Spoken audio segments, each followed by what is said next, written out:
প্রিয় শিক্ষকবৃন্দ, আমরা একটি নোটিশ দেখতে পাচ্ছি। এটি ইএফটি তথ্য প্রেরণ সংক্রান্ত।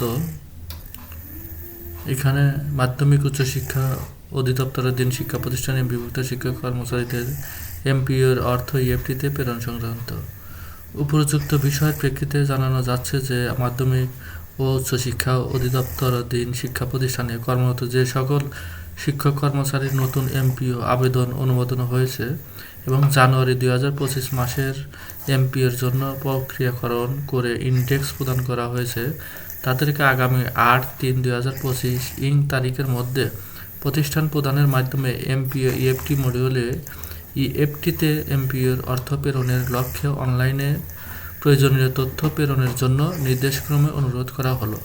এছাড়াও যে সকল শিক্ষক কর্মচারী জানুয়ারি 2025 মাসের ট্রান্সফার অপশনের মাধ্যমে নতুনভাবে এমপিওভুক্ত রি-এমপিও হয়েছেন, অর্থাৎ ডিসেম্বর 2024 মাসের এমপিওতে নাম ছিল না কিন্তু জানুয়ারি 2025 মাসে এমপিভুক্ত রি-এমপিও হয়েছেন, তাদেরকে এমপিও ইএফটি মডিউলে অনলাইনে প্রয়োজনীয় তথ্য প্রেরণ করতে হবে। অনেক শিক্ষক কর্মচারী ইএফটির তথ্য প্রদানকালে ভুল এন্ট্রি করার কারণে IBS++ হতে ভ্যালিডেশন সঠিক না হওয়ার অর্থ প্রেরণ করা যায়নি। তাদের ইএফটি তথ্য এন্ট্রি প্যানেলে এডিট অপশন চালু করা হয়েছে। তাদেরকে বর্ণিত সময়ের মধ্যে পুনরায় সঠিক তথ্য প্রদানের জন্য অনুরোধ করা হলো।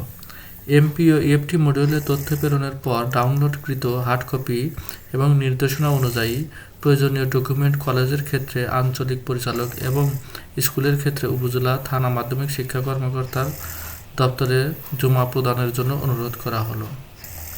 প্রতিষ্ঠান প্রদান কর্তৃক অনলাইন প্রেরিত তথ্য এবং দাখিলকৃত হার্ড কপি ডকুমেন্ট যাচাই করে উপজেলা বা থানা মাধ্যমিক শিক্ষা কর্মকর্তা স্কুলের ক্ষেত্রে এবং আঞ্চলিক পরিচালক কলেজের ক্ষেত্রে গণপরবর্তী কার্যক্রমের জন্য 10/3/25 তারিখের মধ্যে মাধ্যমিক উচ্চশিক্ষা অধিদপ্তরে প্রেরণ করবেন।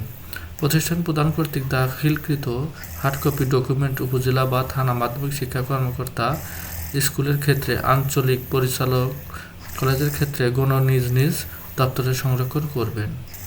এই চিঠির আলোকে আমরা যারা নতুন এমপিও পেয়েছেন তাদের এই ইএফটিতে তথ্য প্রেরণ করতে হবে, আর যাদের ভুল হয়েছে বেতন এখনও পাননি তাদের জন্য এই মডিউলে ইএফটি তথ্য আপডেট করতে হবে।